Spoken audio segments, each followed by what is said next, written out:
In South Africa, we're one of the first digital media agencies. I had a different brand with different partners back then, but we were already focusing on, before CRM, we were creating HTML embedded in emails, and we'd send out some exciting emails to people. I'm a bit of a futurist. I like to be ahead of the curve. I was dealing with a few things from my youth, trauma related, that I had, and going through the therapeutic process, I realized that if your identity and your internal mechanism works well, people begin to trust you because the outside reflects the inside.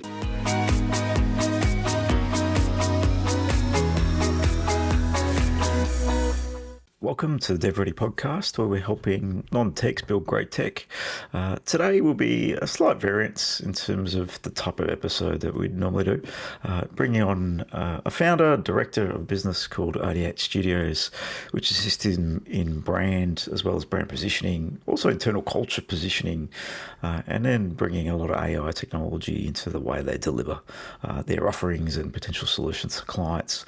I had some quite big accounts as a part of their offering, working with the likes of Walmart and in connection with Massmart, and other case studies that we'll jump through. But today's all about brand, and it's no matter how big, small, or indifferent your business is, brand, strategy, culture, what you stand for is critical to the way we communicate to market and even internally, because people need to buy into the direction and vision if you're going to build something that people want to join and jump on the train to. So, Jono, thank you for joining us. I really appreciate you coming on.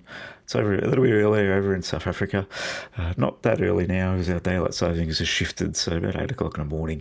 But welcome to DevReady podcast, and really appreciate you coming on. Thanks for having me, Andrew. It's great to be here. Looking forward to the discussion. Yeah, it should be really fun. As discussed, love to understand a little bit about Jono and how you ended up in 88 Studios. I know you've been around brand for quite a long time and brand development in that space. Tell the audience who you are, and we'll get a bit of a conversation, a bit more understanding of yourself. I'm actually 51. I turned 51. You're looking pretty good for the camera for 51. Good on you. They say that. Actually, I struggle sometimes with being trusted and credible, because when I say my age, people think I'm lying. What got you into brand? What drew you into that space in terms of creating brand and specializing in that area? Well, I got fascinated with identity and, what is a healthy identity. Personally, that was on the personal front. I was dealing with a few things from my youth, trauma related, that I had, and going through the therapeutic process, I realized that,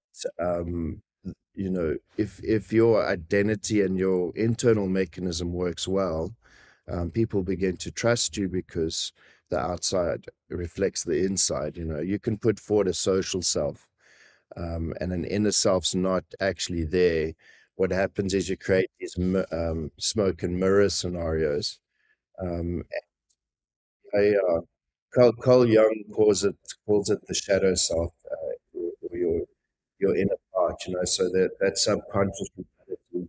And so you can be having or aiming in a certain direction in your life, but he says your subconscious actually helps you get there.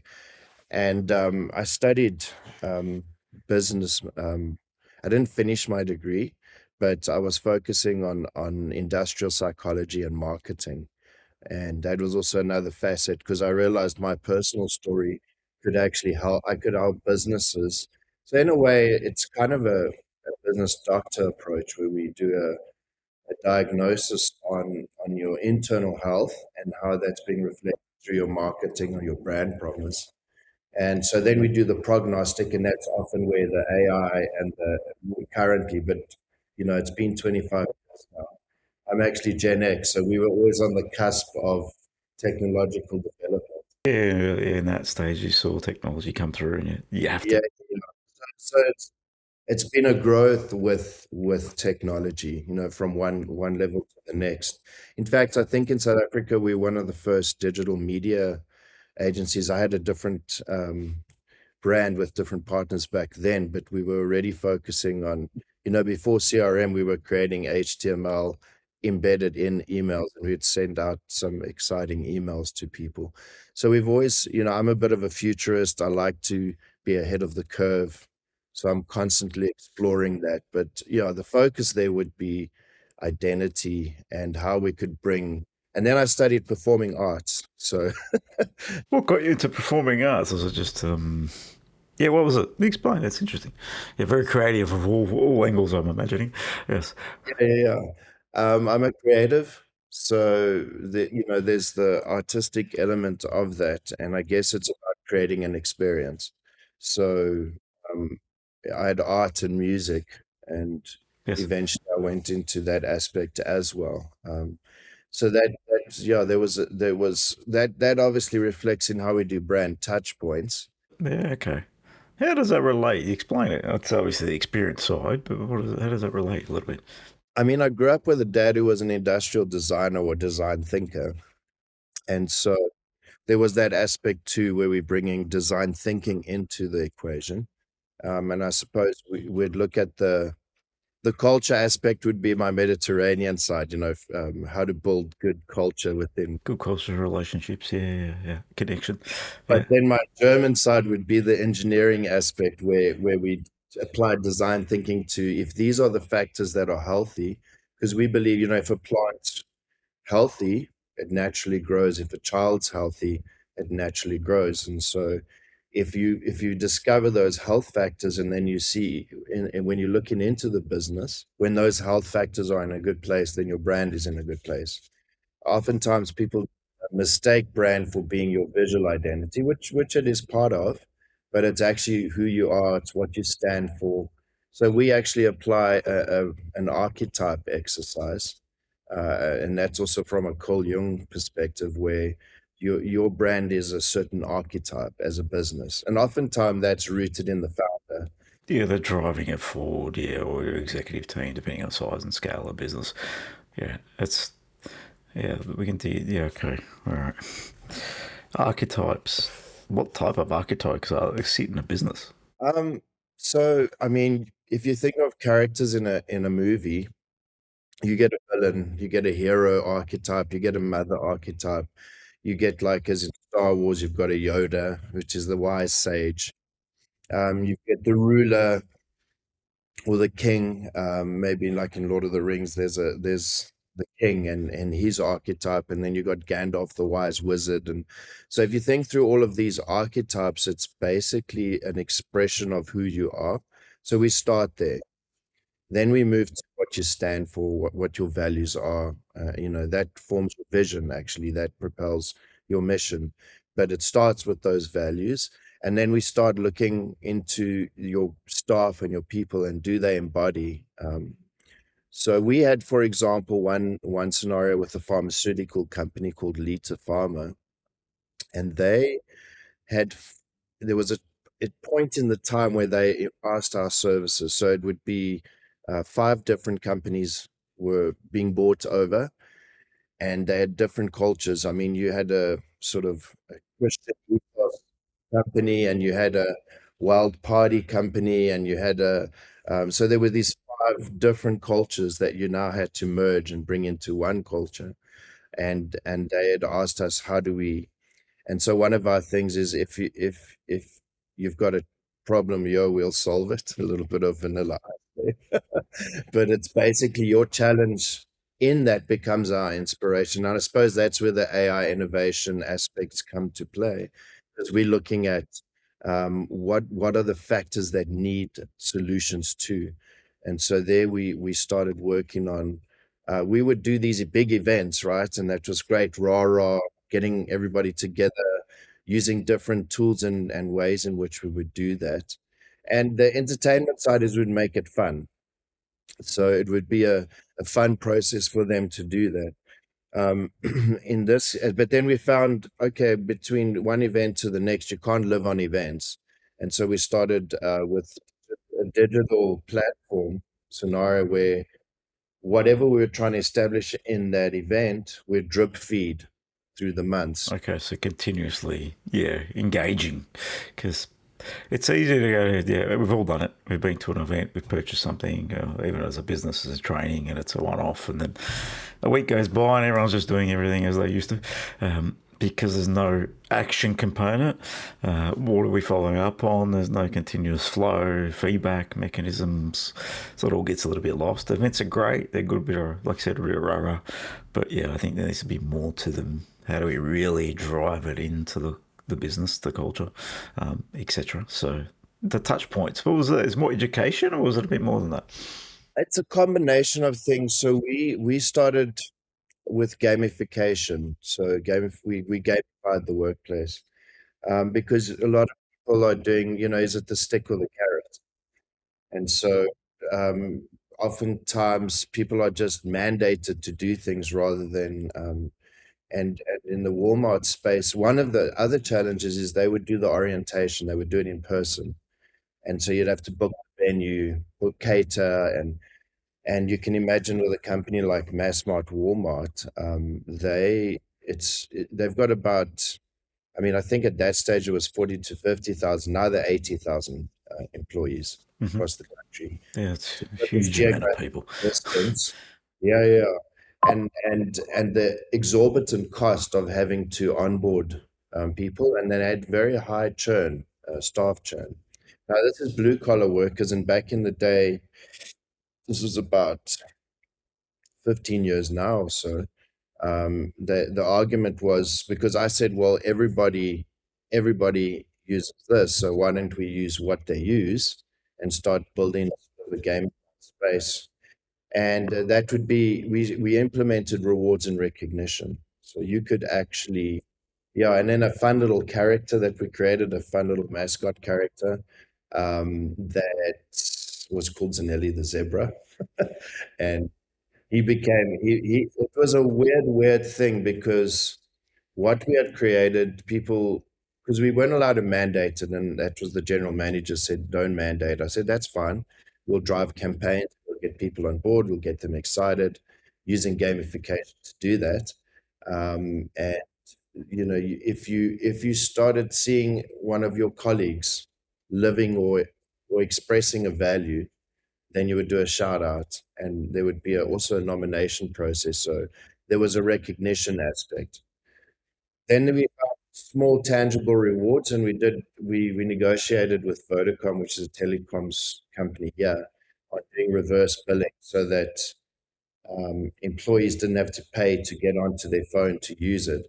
And then we negotiated with data companies, KFCs, a large plethora of things that you could actually redeem your rewards. So we created Okay, so this. collective rewards and a nice little ecosystem.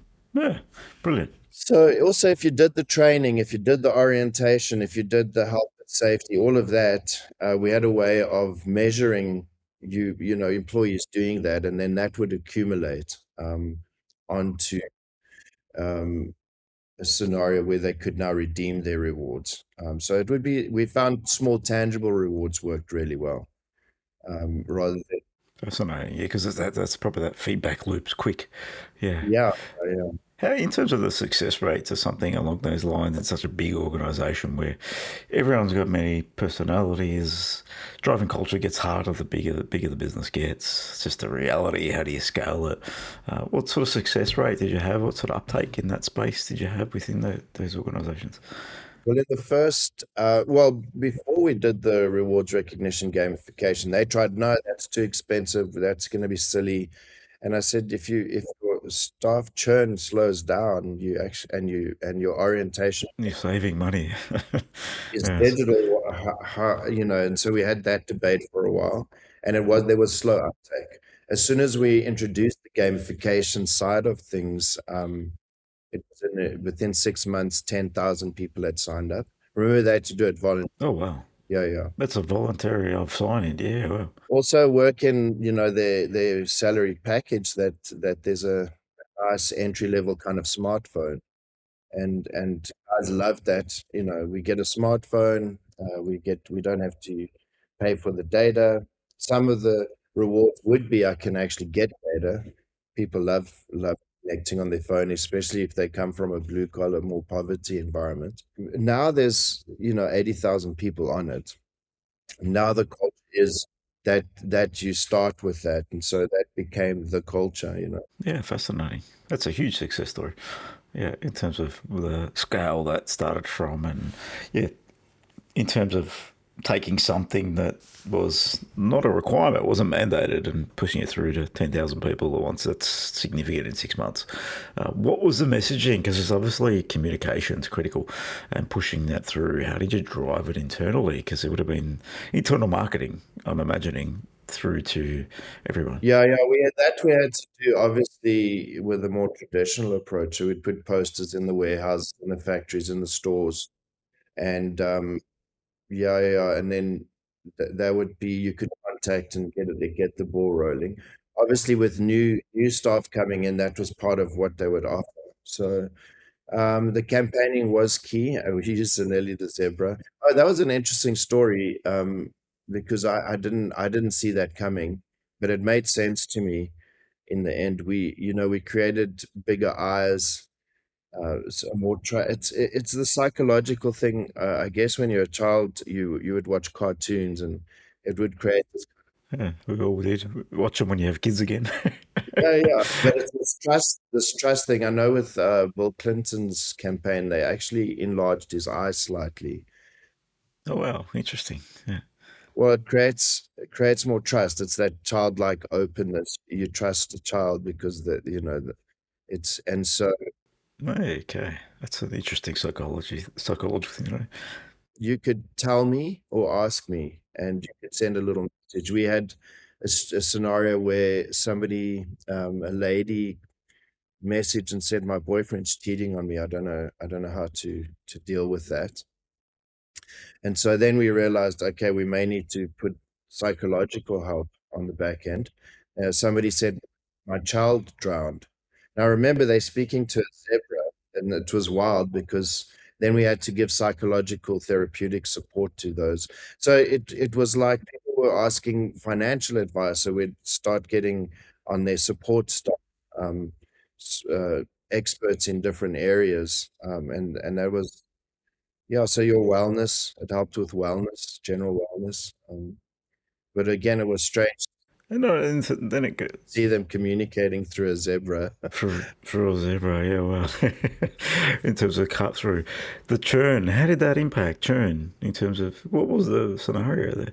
It slowed down. I can't remember the exact percentage, but it slowed down significantly. Obviously, the onboarding process became a lot. The savings on that was huge.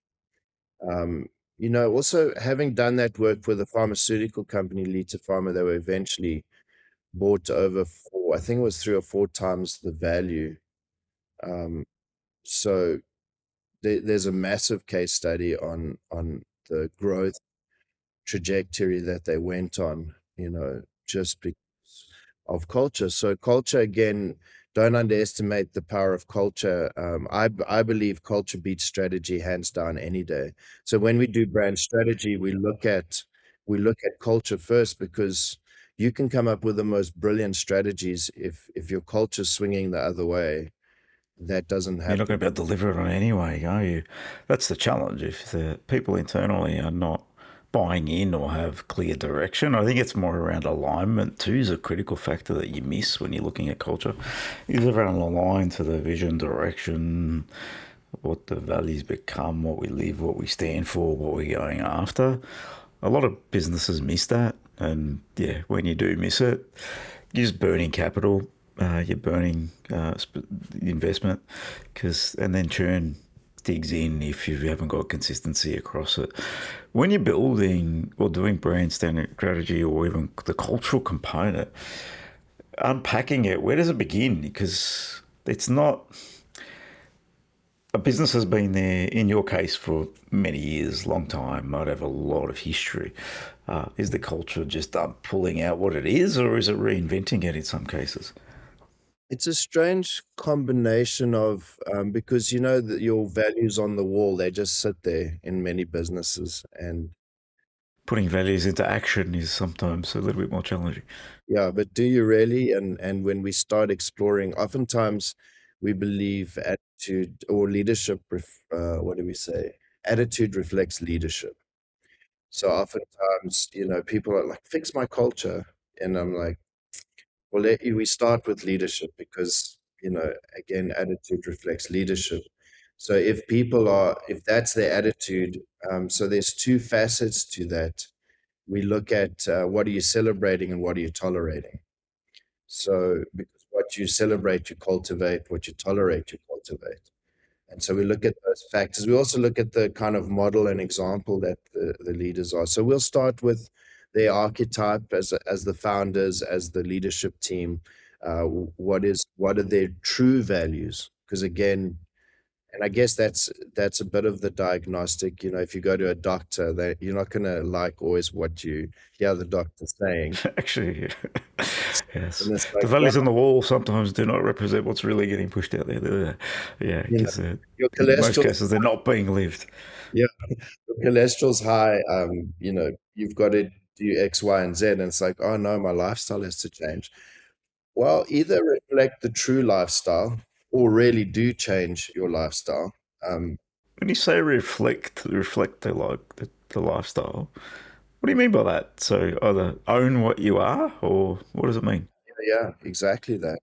Own who you really are, because whether you think, I can as a leader teach and mentor, and this is how it's going to be, and then they look at you and they go, no, but that's not how it really is.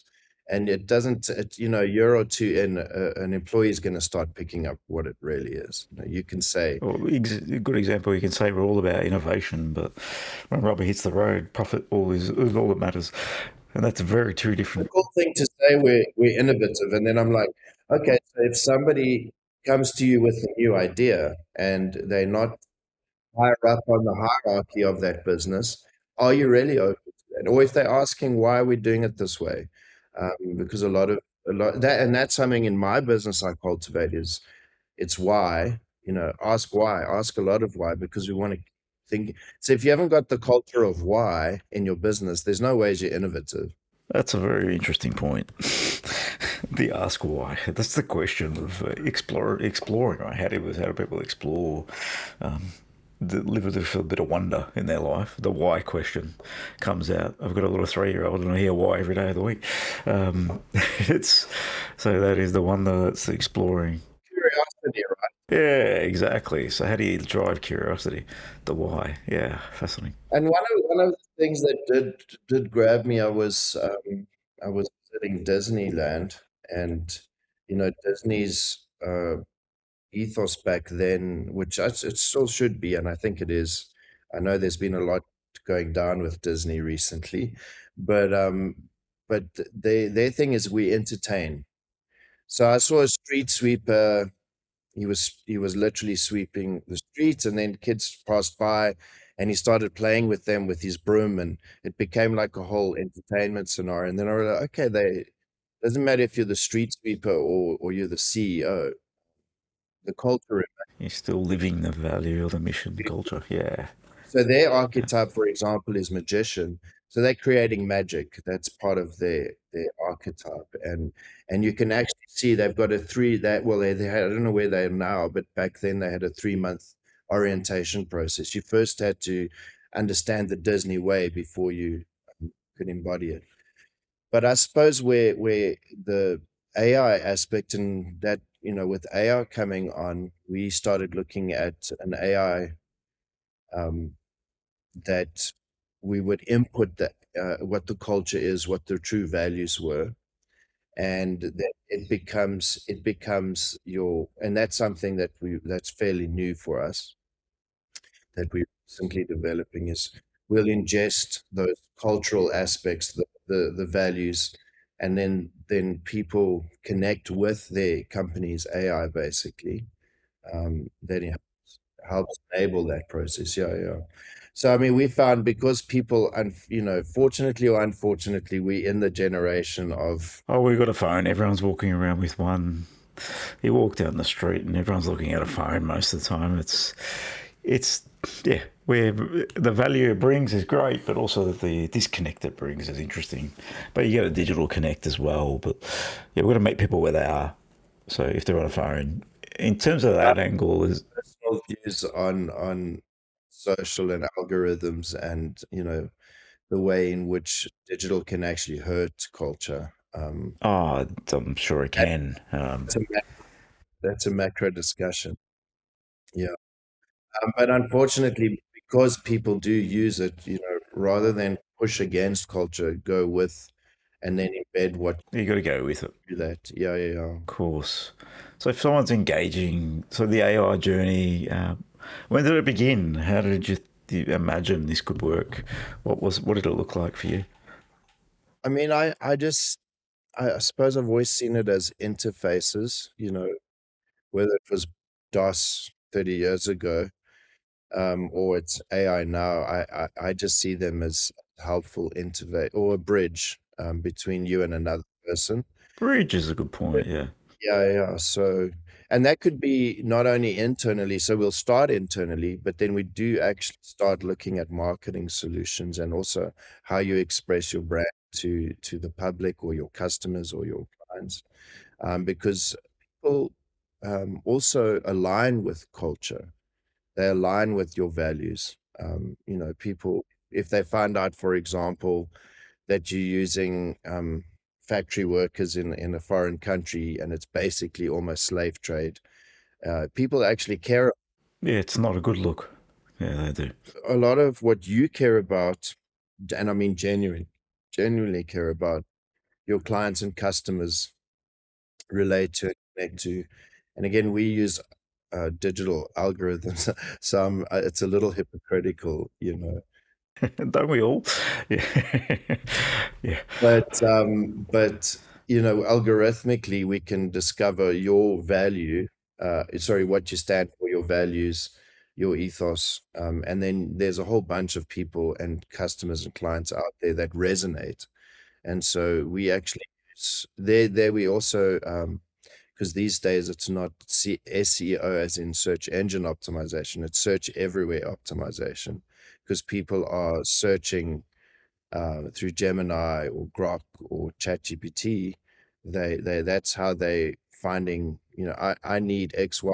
That's how they're engaging. Yeah, correct. Then Grok will start looking for, the top businesses or and will recommend it to you. So now your AI is becoming your recommendation. Then you trust the senior advisor. Yeah, you trust that sometimes more than you should. It's just fascinating. How do we get your business to connect with whatever AI people are searching through or Yeah, what questions they're asking. Yeah, becomes a yeah. we've started getting into that space. It's always shifting, right? Yeah, yeah, but it's anticipating shift, keeps it relevant. We do a lot of discussions around, what's happening around the world, what's new, what's coming through, where's AI going. We never allow our teams to get static and comfortable in a way. For me, it's just an explorative fascination. Personally, I'm an explorer. I love exploring. And you're creative as well. So yeah, anything new, shiny is going to be you're going to be drawn towards it. Yeah, I am ADHD, so I'm constantly like shiny stuff. Shiny object stuff. Yeah, I love it. That culture in my team to be constantly curious. Uh, How have you cultivated that? Is it the type of people you bring into the business? Is it a part of the recruitment process? Is it just cultivated on the job? What do you do internally? Because that's at home, right? That's home. That's where you're always day to day. When you're doing it with clients, it's different. You're somewhat disconnected. You're not fully there. You're there, but you're providing a service. But yeah, you're not really living it. But when you're in your own business, working with your own people, that's where really you can get some interesting insights. yeah, yeah.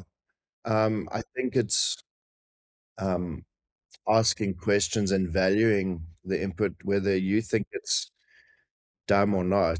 Um, you know, there's sometimes through that process, people give you some of the best ideas or some of the best thoughts, or hey, I've seen this and I've checked that, and so it's not just grind, head down. It's also pop your head up, look, ask each other questions, have those discussions.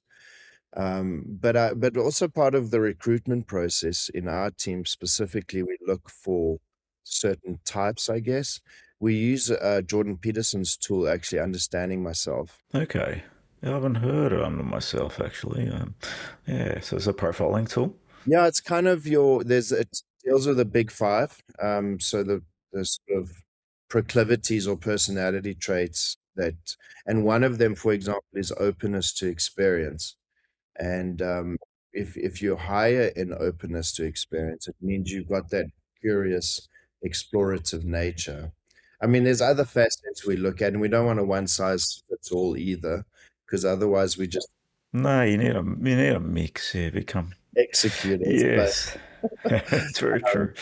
Yeah. But we do try and profile wisely. We slow to hire, so you can jump into something quite quickly, and that is a relevant issue to your culture, because it's a collective.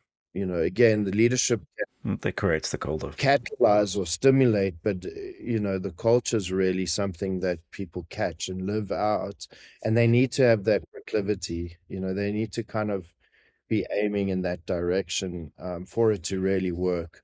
Because otherwise, you're sitting with guys that end up, that bell curve, early adopters, and otherwise you end up with a whole bunch of resistant staff.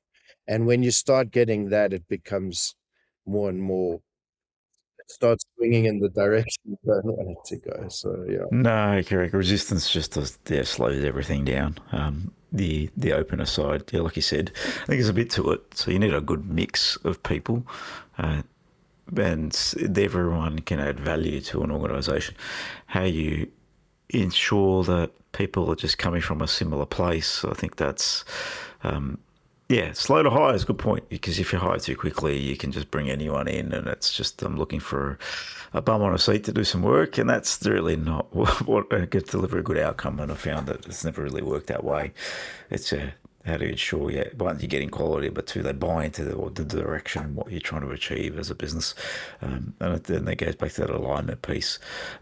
From a cultural perspective, We kind of look at the culture fit as well, so we ask you questions like, what makes you really angry in this world? And yeah, open up what might block them in your environment. Yeah. yeah, and then there's obviously a good, we've got certain culture champions. So if somebody really does live that culture in a way, even that's more than me, it's better that somebody spends time with them to catch it. Yeah, you mentioned that recognition piece. Yeah, yeah.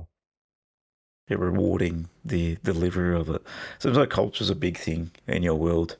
I've been working with maybe it'd be good connecting you to at some point, with a guy in Oz, around. He sits in culture and operations consulting space, in terms of his emphasis on how do you operationalise culture is probably very similar.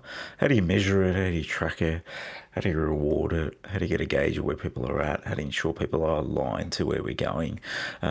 So it does make a massive difference. I've been implementing a lot of his strategy within our business for a number of years now, and really honing in a lot more of recent times. And you sort of get a good grip on a couple of the tricks he uses, which I find quite interesting and fascinating, is just basic surveying around, if you've got a value system that you're looking to drive, understanding what it means to every person across the business in their words, which enables influence and then great conversation. So I found that quite interesting, just to enable people to make decisions around the box or put input into it around what you're looking to drive, and not just closing down on that enforcement side, right? I think the enforcement mandating of this is the way we do things, here, read this is how you do it, doesn't necessarily ring true. But if you sit down, you feel it, you own it, you basically align to it in your own way, it has enabled people to buy in a hell of a lot more, because it's coming from them then, not just from what we write on a wall. So that's been one big difference. But then how do you measure it? How do you measure that you're actually moving the needle. And yes, there's recognition. There could be behavioural things that you put in place, or certain practices that we might do on a daily, weekly, monthly basis that shifts the culture, shifts the way we operate. Because operation and culture go together, from what I've learnt from I mean, him. But yeah, that's it's the ways of working, right? So your operational aspect is the ways of working together. And if you want to play a good game, there are always going to be rules that everybody sort of sticks to. Otherwise, you don't play well together. So you're it's playing in chaos. If there, yeah, every game has rules. Life has rules in some capacity. Every sport has rules, and there's a reason, because then we can play within them. But we always have to push the boundaries of those rules too. And in every sport, we do it, because sometimes those rules, yeah, you got to play within them. But yes, also sometimes they are called for to push the boundaries. I mean, really, rugby as an example, it's evolved. It hasn't stayed the same over the years. It's been updated as, Nothing does. Yeah, but at least everybody's got something they've agreed to. So oftentimes it's also getting everybody together, especially the ops person. And, when we create a system for you, what are the rules you're going to play by? But you still want to play, because the goal is to play, not the rules themselves. Yeah, without goalposts on one end or whatever it looks like, and a rules and a framework to play within, you're on a hiding to nothing, because you're just operationalizing a mess. And I think many businesses can live in that space for, especially early stages, where they're just doing, rather than supporting and working in one voice. And I think that's important. Yeah, so that's what I've seen across business over the time. Absolutely, absolutely, absolutely. And if people play well together, that also is that's why we spoke about gamification earlier. Yeah, I think that's important. It's interesting frame. Yeah. Make it a game, yeah. Make it enjoyable for people to participate and want to participate, because we, as humans, we need that little dopamine hit sometimes, and that little reward can be that encouraged behaviour. It's behavioural change that you're driving to when you're sort of pushing a culture on people, right? Not everyone's got the same thinking, but you got to wear that hat when you're in the business, in the seat. So how do you impact that behaviour and support that paid behaviour? So A mate of mine actually last night in South Africa, unfortunately, crime's a big thing sometimes.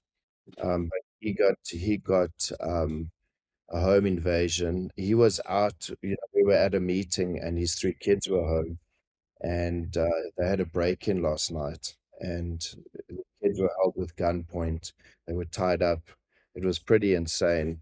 And so, he's got a little video camera that he could see the guys in, and they took a whole bunch of things, a car, and they just got out of there before anybody could get there. And then I said, hey, let's go. And we jumped into the car, we got back there, and it was quite insane.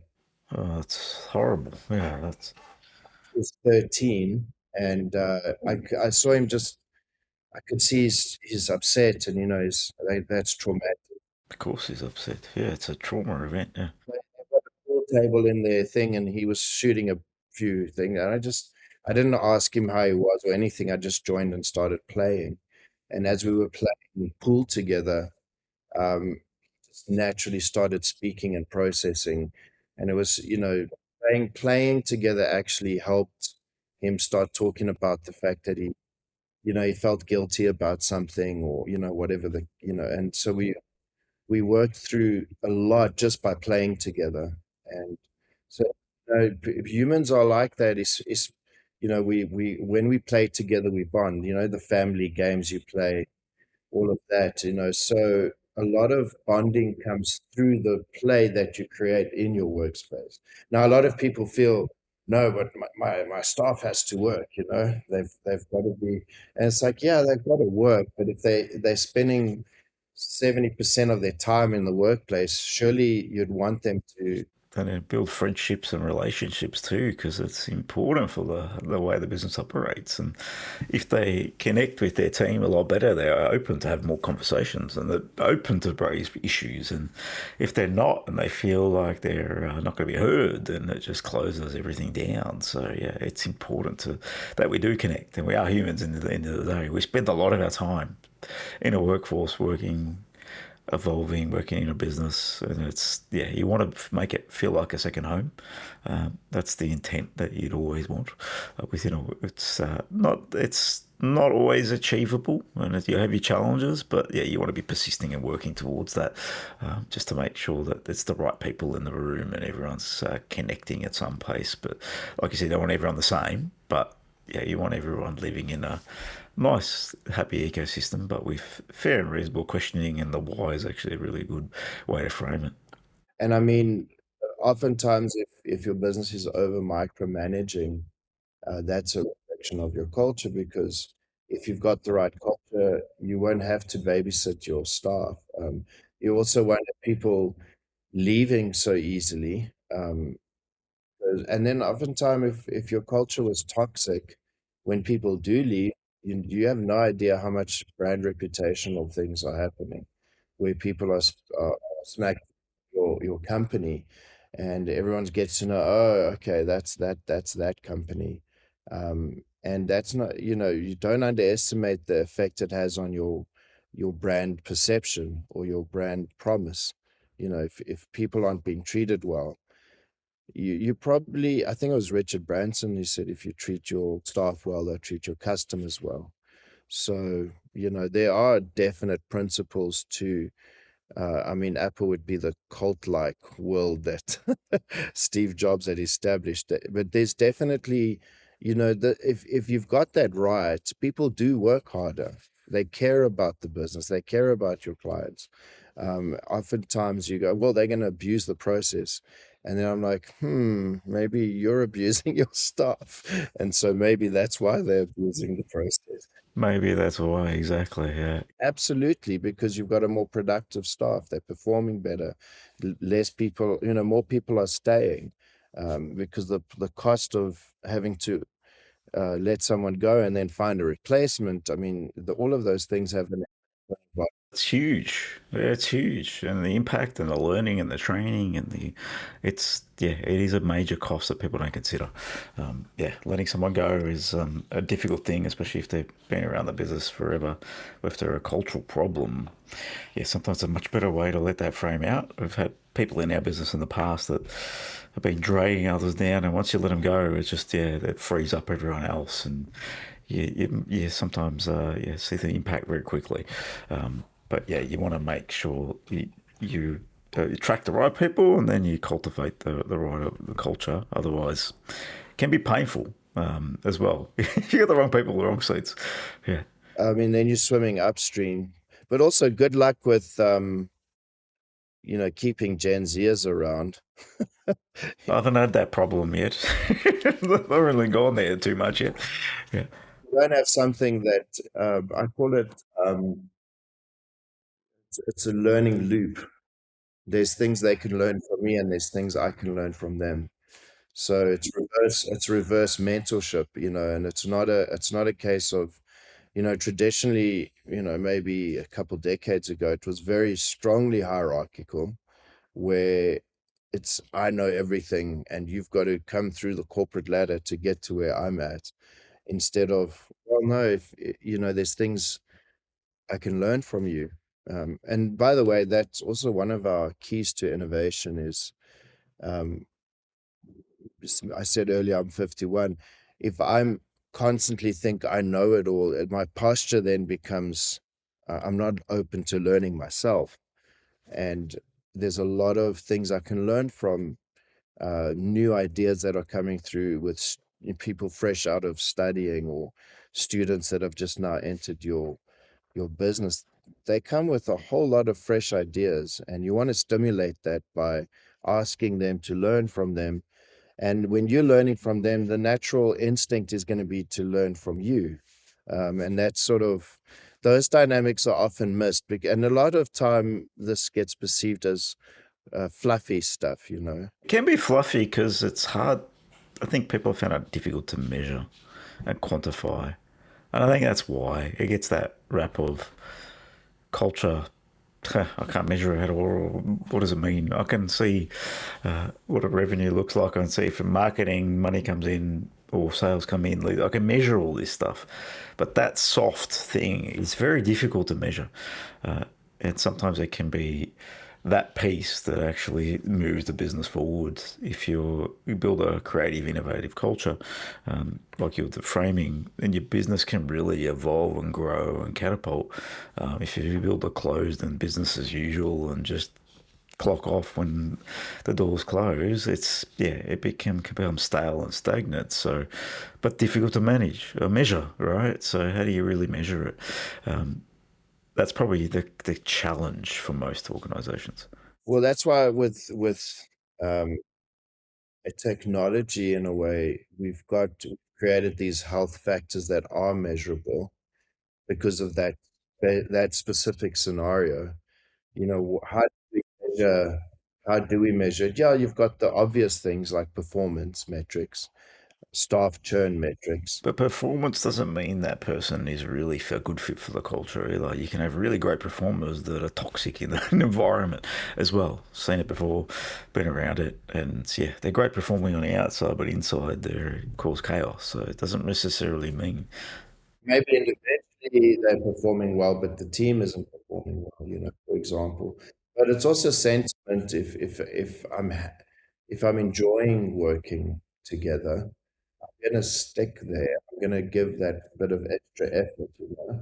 Yeah, no, brilliant, Johnny. Thank you for coming on. I think it's been a bit of a different conversation around what brand and mostly culture can do for an organisation. There's lots to unpack there. If anyone wants to find out about yourselves or reach out and have a bit more detailed conversation around their business and how you might be able to impact, ideatebrand.solutions is the website if anyone wants to check out. I'll have a chat to Jono, just have a look at it online, reach out. I know there's quite a bit of detailed value that you can bring from what I'm hearing, especially what you're taking from an AI perspective and moving really quickly with technology and how that can impact. So, really, I'm sure people will get a lot of value from engaging with someone like yourself. Thank you, Andrew. It's been great chatting to you, and thanks for having me. I really appreciate the opportunity, and what you're doing is great, man. It's very cool. Yeah, cheers, mate. I really appreciate it. Thank you for you always learn something. It's a learning hour or something for me. So there's a couple of nuggets I'll take, and how do I think about employing those in my business? Because yeah, the reality is we're always learning, and we need to be open. And this is my open hour for the week, and a good way to connect to new people and hear different ideas. You know, leaders are learners. Yes, we need to be. Thanks, Jono. Thanks for coming on the DevReady podcast. Have a good one.